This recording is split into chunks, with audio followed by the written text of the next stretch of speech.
In Stocking Up today, trader Scott Bauer joins me now for his final trade of the day, and I'm guessing it's in the banks. How'd you guess that? Because everybody's looking at the banks right now. This is really, I was just asked this before, it's one of the stories of 2016, one of the lead stories. And, I don't think earlier in the year anybody could have predicted what we would have seen in the bond market, which translates over to the banks.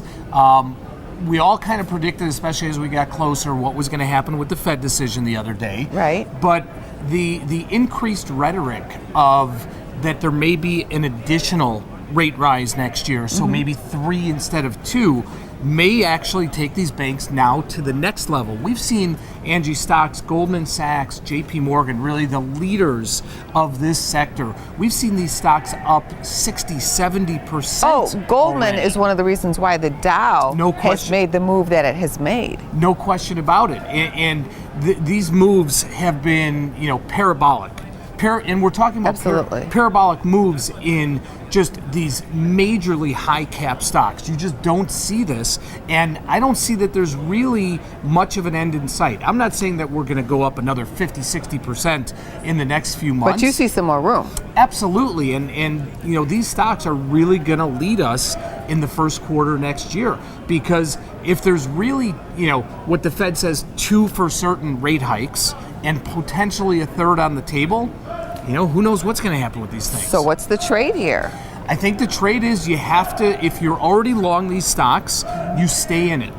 If you're not long in it, you buy some upside call spread, some inexpensive upside call spread. So in a Goldman Sachs, for instance, I would go out to like the March expiration, maybe even a little later, and I'd be targeting, 260, 270, really. Wow. And in JP Morgan, 100 seems a ways off, but you know what? If you give it some time, I'm not so certain that it can hit it. Now, if you're already in these stocks and long these stocks and have taken the ride along with it, on the flip side, I don't think it's a bad idea to either sell those call spreads and take in some premium or buy some very cheap, inexpensive insurance by buying some down below puts. And I have to ask this question, what if you're wrong? You know what? If I'm wrong, then using options, where you're stopped out. Where you're buying, where you're paying for these spreads or for these individual options. That's your risk. If you're already long the stock and you're naked long the stock and you don't do anything, then you're just beholden to the market.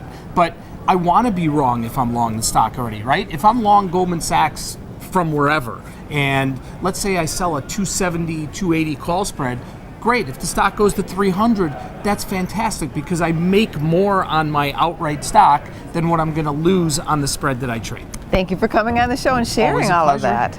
Thank you. Yep.